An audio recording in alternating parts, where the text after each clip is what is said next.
Hello hi guys. Last video में हमने क्या देखा था कि इंस्टॉलेशन वाला पार्ट हमने कंप्लीट किया था। दूसरे में हमने क्लास क्या होता है, ऑब्जेक्ट क्या होता है, वेरिएबल्स एंड डेटा टाइप्स देखा था, राइट। तो इसमें भी हम कुछ और कॉन्सेप्ट पढ़ेंगे क्लासेस के अंदर। जैसे हमने डेटा टाइप मतलब वेरिएबल्स डिक्लेयर किए थे, वैसे ही क्लासेस के दूसरे डेटा मेंबर्स मेथड्स भी होते हैं, प्रॉपर्टीज भी होता है। तो आज हम देखेंगे कि what is a method, how to declare a method. जैसे हमने क्लास बनाया था, क्लास कीवर्ड्स बनाया था, राइट, वैसे ही मेथड के क्या सिंटैक्स होते हैं तो वो देखेंगे। और उसके साथ हम देखेंगे कि एक्सेस मॉडिफायर क्या होता है। तो वन बाय वन हम चलते हैं। पहले मैं एक क्लास ऐड कर लेता हूँ, सॉरी ये प्रोजेक्ट फाइल ओपन हो गया। तो right click and add class. ठीक है, क्लास का नाम मैं कुछ भी दे सकता हूँ। बेसिकली क्लास का नाम मैं दे देता हूँ कैलकुलेटर। तो ये क्लास के अंदर हम जो भी करेंगे that will satisfy the calculator functionality. ठीक है। तो इसके अंदर हमने लास्ट टाइम हमने क्या किया था, एक हमने पब्लिक वेरिएबल बनाया था इंटीजर डेटा टाइप का। What about- हम्म तो ये ऑटो सजेशन की वजह से कुछ भी आ रहा है, छोड़ो। तो पब्लिक वेरिएबल एक बनाया था इंटीजर टाइप का, सपोज नम वन में इसमें स्टोर कर देता हूँ 5। ठीक है। तो ये वेरिएबल हमने बना के देखा था, ये क्लास बनाया था लास्ट टाइम, वेरिएबल बनाया था, ये हमने पढ़ा था डेटा टाइप होता है। तो क्लास हमने जैसे क्लास कीवर्ड से बनाया था, ये क्लास का नाम है, करेक्ट। तो ये क्लास कीवर्ड से हमने क्लास बनाया था, बट इसके बारे में हमने डिस्कस नहीं किया था, ये इंटरनल क्या है। तो इस क्लास में हम ये पढ़ेंगे कि इंटरनल क्या है। इसको बेसिकली एक्सेस मॉडिफायर कहते हैं। ये ओनली इंटरनल नहीं है, इसके और टाइप्स हैं, जैसे पब्लिक होता है, प्राइवेट होता है। मैंने नोट डाउन करके रखा है, मैं आपको दिखाता हूँ। टोटल 4 टाइप के होते हैं, public, internal, private and protected. ठीक है। तो क्या है वो आराम से पढ़ेंगे, ये चारों है। जस्ट आपको वन बाय वन में समझाऊंगा। बिफोर दैट, इसमें आने से पहले मैं आपको मेथड बता देता हूँ क्या है, फिर हम आएंगे। ये पब्लिक क्या है, इंटरनल क्या है, जैसे मैंने इसके 4 टाइप बताए। ये सब एक्सेस मॉडिफायर क्या है, कब यूज होता है, कैसे एक्सेस होता है, वो सब पढ़ेंगे। तो अभी मैंने क्या बोला था, जैसे वेरिएबल एक डेटा मेंबर है क्लास का, वैसे ही दूसरे डेटा मेंबर्स होते हैं, प्रॉपर्टीज होते हैं, मेथड होते हैं। तो आज हम मेथड भी बना के देखते हैं। और मेथड के लिए भी वैसे ही आपको पहले एक एक्सेस मॉडिफायर देना पड़ता है, पब्लिक। ये थोड़ी देर में पढ़ेंगे क्या होता है एक्सेस मॉडिफायर। उसका जो मेथड का रिटर्न टाइप क्या है। मेथड मतलब बेसिकली आप एक फंक्शनैलिटी लिखने वाले हो, एक फंक्शन लिखने वाले हो, वो कुछ ऑपरेशन परफॉर्म करेगा एंड आपको कुछ डेटा रिटर्न करके देगा। डेटा रिटर्न भी करता है, नहीं भी करता है। ठीक है। तो हम इस केस में मैं इस मेथड से कुछ डेटा रिटर्न कराने वाला हूँ, इसलिए मैं इसका रिटर्न टाइप इंटीजर आपको यहाँ पे दे रहा हूँ। पब्लिक या एक्सेस मॉडिफायर हो गया, फिर इंटीजर मतलब उस मेथड का रिटर्न टाइप हो गया। फिर क्या होता है, सॉरी यहाँ पे एक स्पेस हो गया। फिर क्या होता है आपका मेथड का नाम, जो मेथड आप बनाने वाले हो वो हो गया। ठीक है। तो ये हो गया आपका मेथड का नाम। ठीक है। ऑटो सजेशन मुझे हटाना पड़ेगा, बहुत प्रॉब्लम कर रहा है। ठीक है। अभी ये हो गया आपका सिंपल एक मेथड बन गया। जब एरर क्यों दे रहा है वो हम देखेंगे। ये इंटीजर टाइप का हमने रिटर्न टाइप बनाया है, बट हमने यहाँ से कुछ रिटर्न नहीं कर रहे हैं, इसीलिए वो एरर यहाँ पे दे रहा है। देखो, ये कुछ भी रिटर्न नहीं कर रहा है। तो हम क्या करेंगे। पहले मैंने क्या बोला, एक्सेस मॉडिफायर है, ये return type of this method, some method का रिटर्न टाइप क्या होना है वो डिफाइन करता है। ये मेथड का नाम आपका हो गया, आप कुछ भी दे सकते हो। मैंने सम दिया क्यों, मैं ये कैलकुलेटर मेथड है, तो इसके अंदर जो भी हम बेसिकली ऑपरेशन करेंगे that will satisfy this calculator functionality, right. So it is a sum method, it will basically add some number. So जो जो भी सम जिस जिसके ऊपर मतलब आपका ऑपरेशन परफॉर्म करेगा, वो हम यहाँ से पास कर सकते हैं। इसको बेसिकली क्या कहते हैं, इस मेथड का आर्ग्यूमेंट्स और पैरामीटर्स। तो ये दो टाइप का पैरामीटर्स लेता है, दो पैरामीटर्स लेता है, दोनों इंटीजर टाइप का है। ठीक है। Integer num one and integer num. ठीक है। ये दो पैरामीटर हमने इस मेथड को पास किया। तो अभी तक हमने क्या देखा, मेथड बनाने के लिए हमें एक्सेस मॉडिफायर चाहिए, उस मेथड जो रिटर्न करेगा उसका डेटा टाइप क्या होना चाहिए वो देखा, मेथड का नाम, एंड उस मेथड को क्या क्या पैरामीटर हम पास करते हैं। इस पैरामीटर के ऊपर बेसिकली हम एक ऑपरेशन परफॉर्म करेंगे। तो हम क्या कर रहे हैं, हम यहाँ से कुछ ना कुछ रिटर्न करना पड़ेगा, क्योंकि हमने रिटर्न टाइप इंटीजर जब दे रखा है। तो अब हम यहाँ पे रिटर्न लिख देंगे। अब देखना है ये एरर चला गया, देखो, क्योंकि ये तब से इसीलिए एरर दे रहा था क्योंकि हमने यहाँ से कुछ रिटर्न नहीं कराया था, और हमने यहाँ से उसका रिटर्न टाइप डिफाइन कर दिया था इंटीजर, इसीलिए। ठीक है, तो मैं क्या कर रहा हूँ, इन दोनों जो पैरामीटर हमने पास किया है यहाँ से, उन दोनों को सम कर रहा हूँ, उनका बेसिकली मतलब एडिशन कर रहा हूँ और उसी को रिटर्न कर दे रहा हूँ। मान लो आपने इस मेथड को दो नंबर पास किया, एक 2 और 3, तो इसका रिटर्न टाइप क्या, मतलब रिटर्न क्या कर देगा, 2 + 3 = 5, तो 5 बेसिकली यहाँ से रिटर्न हो जाएगा, और 5 का डेटा टाइप क्या है, इंटीजर। तो वो ये डिफाइन करता है उसका रिटर्न टाइप क्या होगा, जो रिटर्न करेंगे इस मेथड से उसका डेटा टाइप क्या होगा। ठीक है, इसका डेटा टाइप ऐसा जरूरी नहीं है आप यहाँ से कुछ ना कुछ रिटर्न करोगे। इसको आप अगर मान लो कि इस मेथड, ये मेथड सिंपली कुछ प्रिंट कर रहा है, कुछ रिटर्न नहीं कर रहा है, तो आप सिंपली यहाँ पे वॉइड, वॉइड मतलब ये मेथड कुछ रिटर्न नहीं करता। देखो तुरंत यहाँ पे एरर आ गया, क्योंकि हमने वॉइड डिफाइन कर दिया। वॉइड का मतलब ये मेथड कुछ रिटर्न नहीं करता है। तो रिटर्न का मतलब हम क्या लिख देंगे, सिंपल प्रिंट कर देंगे, जो भी इन दोनों का एडिशन होगा उसको हम प्रिंट कर देंगे। ठीक है, कंसोल डॉट प्रिंट करने के लिए क्या लिखते हैं, कंसोल डॉट राइट लाइन। तो console dot right line num1 + num2। ठीक है, अभी देखो हम कुछ रिटर्न नहीं कर रहे हैं, इसलिए यहाँ पे हमने रिटर्न टाइप क्या दे दिया, वॉइड दे दिया। वॉइड का मतलब कुछ रिटर्न नहीं करता है ये मेथड। तो बेसिकली ये होता है आपका मेथड। पहले एक्सेस मॉडिफायर, ये हम पढ़ेंगे अभी। फिर आपका रिटर्न टाइप, मतलब यहाँ से क्या रिटर्न करेगा, रिटर्न करेगा कि नहीं करेगा, वो डिफाइन होता है इससे। फिर मेथड का नाम होता है। फिर मेथड के जो जो भी पैरामीटर्स है जिसके ऊपर बेसिकली हमें फंक्शनैलिटी परफॉर्म करेंगे, तो हम क्या परफॉर्म करें, इन दोनों पैरामीटर के ऊपर एक एडिशन फंक्शनैलिटी परफॉर्म कर रहे हैं। ठीक है, तो इस ये सम मेथड दो इंटीजर पैरामीटर लेता है और उनको सम करके रिटर्न कर देता है या प्रिंट कर देता है। ठीक है, अभी इनको कैसे एक्सेस करेंगे, लास्ट क्लास में मैंने बताया था कि एक्सेस करने के लिए हमें इसका क्लास का ऑब्जेक्ट बनाना पड़ता है। ऑब्जेक्ट के थ्रू हम एक क्लास के कोई भी डेटा मेंबर को एक्सेस कर सकते हैं। जैसे ये वेरिएबल है, एक डेटा मेंबर है, ये मेथड है, ये दूसरा डेटा मेंबर है। तो इनको एक्सेस करने के लिए हम जल्द चलते हैं, इसका एक ऑब्जेक्ट बनाते हैं। तो ऑब्जेक्ट में ये प्रोग्राम डॉट सी एस में क्यों बनाता हूँ, तो कंसोल में ये program dot C S file का मतलब क्या है, ये काइंड ऑफ ये योर एंट्री पॉइंट हो गया एक, मतलब ये प्रोजेक्ट का, कंसोल प्रोजेक्ट का एक एंट्री पॉइंट होता है। तो जब आप रन करते हो ये प्रोजेक्ट, सबसे पहले प्रोजेक्ट बिल्ड होता है, फिर कोड आपका लाइन बाय लाइन एग्जीक्यूट होता है। तो सबसे पहले रिक्वेस्ट कहाँ पे आता है, यहाँ पे आपका प्रोग्राम डॉट सी एस पे आपने जो लिखा, जो लिखे रहोगे वो लाइन बाय लाइन एग्जीक्यूट होगा। तो यहाँ पे हम क्या करेंगे, इस क्लास को, ये क्लास आपका डायरेक्ट कॉल नहीं होगा, ये क्लास को कॉल करने के लिए हम इस क्लास का ऑब्जेक्ट बनाएंगे। और कहाँ बनाएंगे, प्रोग्राम डॉट सी एस। क्यों बनाएंगे, क्योंकि ये कंसोल प्रोजेक्ट का एंट्री पॉइंट है, यहाँ से आपका execution line by line start होता है। तो कैलकुलेशन का क्लास में यहाँ पे लिख लेता हूँ, और ऑब्जेक्ट बनाने के लिए हम क्या कैसे बनाएंगे, न्यू कीवर्ड से बनाएंगे। तो यहाँ पे कैलकुलेशन, ठीक है, कैलकुलेशन कुछ गलत लिख रहा हूँ, नहीं लिख रहा हूँ, right, calculation calculation new calculation. ठीक है, कैलकुलेशन, ओके। ये क्या एरर दे रहा है, ओके। ये बेसिकली मैं आपको बता देता हूँ, ये ऑब्जेक्ट का नाम है, सिंप्लीफाई कर देता हूँ तो आपको भी कंफ्यूजन नहीं होगा। ये देखो मैंने क्या बोला था कि ऑब्जेक्ट बनाने के लिए हम न्यू कीवर्ड से ऑब्जेक्ट बनाते हैं। पहले क्लास का नाम, फिर ऑब्जेक्ट का नाम, फिर न्यू कीवर्ड, फिर क्लास का नाम। तो इससे हम उस क्लास का ऑब्जेक्ट बना लिया। अभी इसी ऑब्जेक्ट से हम ये कैलकुलेशन क्लास के जो जो भी डेटा मेंबर है, जैसे num1 एक वेरिएबल, ये मेथड है, इनको एक्सेस कर सकते हैं। बट उससे पहले हमें एक एरर आ रहा है। ये एरर क्या दे रहा है, हम मान लो ये कैलकुलेटर क्लास किस नेम स्पेस के अंदर है, ये डॉट नेट लर्न करके एक नेम स्पेस है यहाँ पे, डॉट नेट लर्न, उसके अंदर ये प्रोजेक्ट के अंदर हमने ये क्लास बनाया है। तो इसको डायरेक्ट आप कैसे भी एक्सेस नहीं कर सकते, इसका एक प्रोटोकॉल होता है। मतलब मान लो कि इसको कैलकुलेशन क्लास को आपको एक्सेस करना है, तो आप इसको पहले यहाँ पे इंपोर्ट करना पड़ेगा। ठीक है, तो इंपोर्ट करने के लिए क्या हम वो यूज करते हैं, यूजिंग कीवर्ड। तो यूजिंग किस में है, डॉट नेट लर्न के अंदर हमारा ये कैलकुलेटर क्लास है, तो हम लिखेंगे डॉट नेट लर्न। ठीक, ये देखो यहाँ पे आ गया, और ये एरर भी चला जाएगा आपका। अभी भी एरर क्यों आ रहा है, could not be found, are you using a missing directive, calculation, calculation में क्या प्रॉब्लम है,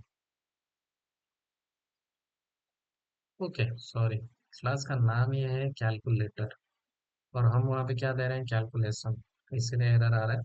सॉरी, ये सिंपल एक मिस्टेक था।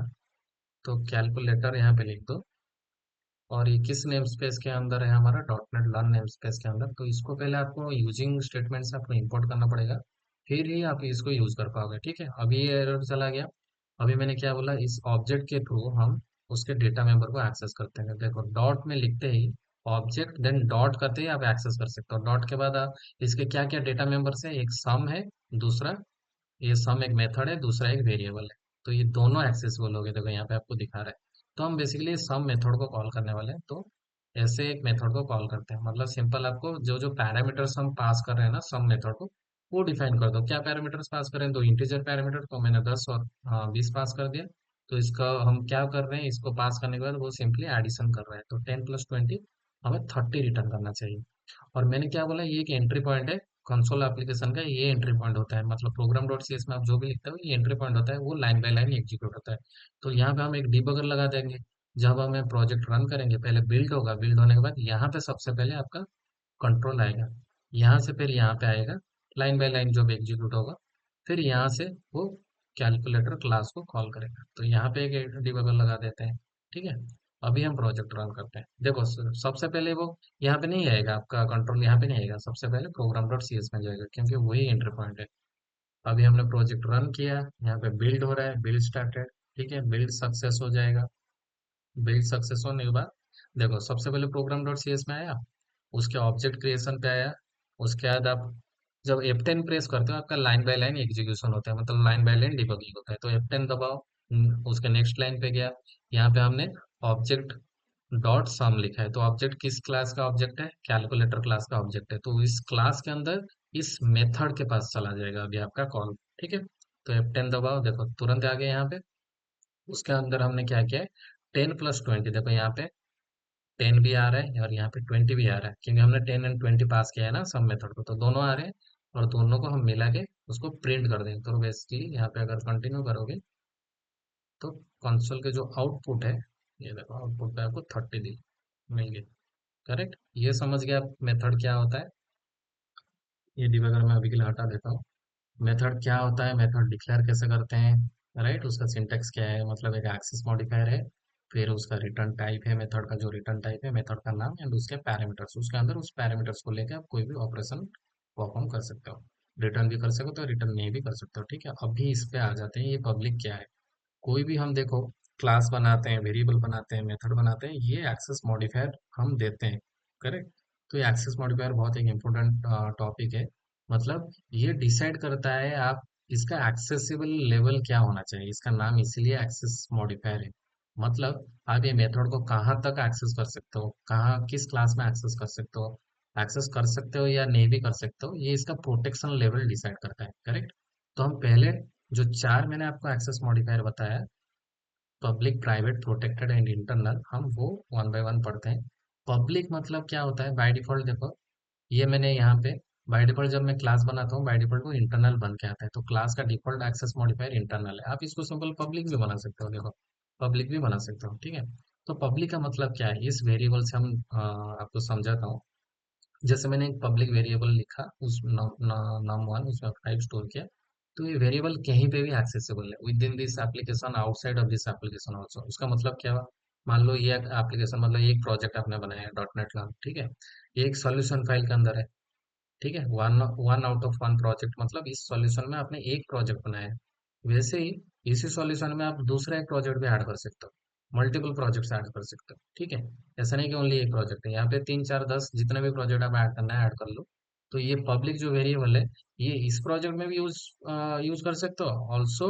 इसको आप दूसरे प्रोजेक्ट जो भी, अगर इसमें आपके दूसरे प्रोजेक्ट्स हैं, तो उसमें भी आप एक्सेस कर सकते हो। उसका मतलब है पब्लिक। पब्लिक मतलब ये इसका एक्सेसिबल लेवल क्या है, it can be accessible within this project as well as outside of this project also, outside of this assembly।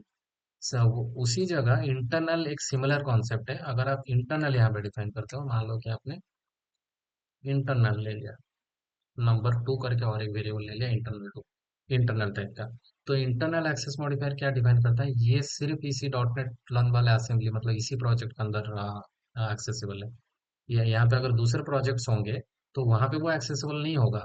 Only public type का जो वेरिएबल है वो एक्सेसिबल होगा, इंटरनल टाइप का वेरिएबल वो outside of the project accessible नहीं, only इसी project में एक्सेसिबल। ठीक है, ये समझ गए। अभी मैं इसको हटा देता हूँ, एक प्राइवेट टाइप का। पब्लिक एंड इंटरनल आप समझ गए, जो दो बाकी के टाइप रहे वो क्या है, एक प्राइवेट और एक प्रोटेक्टेड। ठीक है, पब्लिक इंटरनल हो गया, अभी प्राइवेट पढ़ेंगे, उसके बाद प्रोटेक्टेड पढ़ेंगे। प्राइवेट क्या है? प्राइवेट मान लो इसी को ही मैं प्राइवेट बना देता हूँ। प्राइवेट बनाने से पहले यहाँ पे एक छोटा सा चीज आपको दिखाता हूँ। जैसे आप अपने मेथड का एक्सेस किया ना उसका ऑब्जेक्ट से, वैसे उस वेरिएबल वेरिएबल को भी एक्सेस कर सकते हो। देखो नंबर वन यहाँ पे एक्सेसिबल है। उस पे आप उस पे जब आप आपने यहाँ पे डिफाइन किया था 5 दिया था, बट जब आपने इसको एक्सेस किया इसमें आपने 100 भी पास कर सकते हो, चेंज कर सकते हो उसका जो भी डेटा आप चेंज भी कर सकते हो। 100 आपने पास कर दिया, मतलब ये एक्सेसिबल है आउटसाइड, ये कैलकुलेटर क्लास के आउटसाइड ये एक्सेसिबल है, क्योंकि ये पब्लिक है, कहीं पे भी एक्सेसिबल हो सकता है। बट अभी इसको प्राइवेट बना दो, देखो अभी एरर थ्रो करेगा, क्योंकि private is only accessible with in this class. Private ये अगर एक्सेस मॉडिफायर कर देते हो तो इसका प्रोटेक्शन लेवल मतलब एक्सेस लेवल क्या हो जाता है, इसी क्लास के अंदर, इसी कैलकुलेटर क्लास के अंदर ओनली आप एक्सेस कर सकते हो। इसको अगर मान लो कि आप बाहर एक्सेस करो, जैसे प्रोग्राम डॉट सी एस एक दूसरा क्लास है, इसके अंदर ऑब्जेक्ट बना के एक्सेस कर रहे हो, देखो यहाँ पे एरर क्लियरली, यहाँ पे एरर आ रहा है, देखो रेड कलर में आ रहा है, क्या एरर आ रहा है? It is inaccessible due to its protection level. Correct? क्योंकि प्रोटेक्शन लेवल अभी हमने क्या सेट कर दिया, प्राइवेट। प्राइवेट का मतलब क्या होता है? ये ओनली एक्सेसिबल है इसी कैलकुलेटर क्लास के अंदर। देखो यहाँ पे मैं एक्सेस करूंगा, ये एरर थ्रो नहीं करेगा। देखो क्लियरली दिखा भी दे रहा है, this dot num one equal to, मान लो कि इसमें 5 था, अभी मैं 10 स्टोर कर दे रहा हूँ। ठीक है? नम वन यहाँ पे एक्सेसिबल है, ठीक है, कैलकुलेटर क्लास के अंदर एक्सेसिबल है, बट कैलकुलेटर क्लास के बाहर एक्सेसिबल नहीं है, तो ये प्राइवेट का मतलब ये हो जाता है उसी क्लास के अंदर ही बस एक्सेस कर सकते हो। और एक फोर्थ वाला टाइप क्या है? प्रोटेक्टेड। चलो अभी इसको प्रोटेक्टेड बनाते हैं। अभी देखो मैं प्रोटेक्टेड बनाते ही क्या होगा। ठीक है, प्रोटेक्टेड अभी बना दिया। प्रोटेक्टेड बनाने पे भी प्रोटेक्टेड का मतलब वो क्या बोलता है? Protected is accessible in its derived class और चाइल्ड क्लास। करेक्ट? तो प्रोटेक्टेड अगर आप बनाते हो, इस क्लास में तो एक्सेसिबल है ही, ठीक है, इसके साथ इसका जो भी डिराइव्ड क्लास होगा, देखो यहाँ पे एरर थ्रो कर रहा होगा, क्योंकि ये डिराइव्ड क्लास नहीं है, जो प्रोग्राम डॉट सी एस ये एक डिराइव्ड क्लास नहीं है, इसलिए यहाँ पे एरर थ्रो कर रहा है। और डिराइव्ड क्लास का मतलब क्या है, वो हम इसके जो नेक्स्ट टॉपिक पे जाएंगे, जब वो कॉन्सेप्ट पढ़ेंगे इनहेरिटेंस पॉलीमॉर्फिज्म, उसमें आएगा कि क्या है डिराइव्ड क्लास, बेस क्लास। अभी के लिए आपको प्रोटेक्टेड समझाने के लिए बस थोड़ा सा बता देता हूँ। आप यहाँ पे एक दूसरा क्लास ले लो, पब्लिक क्लास। यहाँ पे मान लो कि कैलकुलेटर आपने बनाया है, यहाँ पे कैलकुलेटर टू नाम का एक बना दो। ठीक है? या तो सब कैलकुलेटर बना दो, सब कैलकुलेटर। ठीक है, सब कैलकुलेटर नाम का आपने एक बना दिया। अभी क्या करोगे, सब कैलकुलेटर को क्या करता है, अभी डिराइव्ड क्लास आपको बता रहा था कि डिराइव्ड क्लास क्या है। तो ये नेम स्पेस के अंदर कैलकुलेटर है, सब कैलकुलेटर है, कितना भी क्लास आप बना सकते हो, जैसे प्रोग्राम डॉट सी एस एक क्लास है, वैसे ही कैलकुलेटर भी एक क्लास है, सब कैलकुलेटर भी एक क्लास है।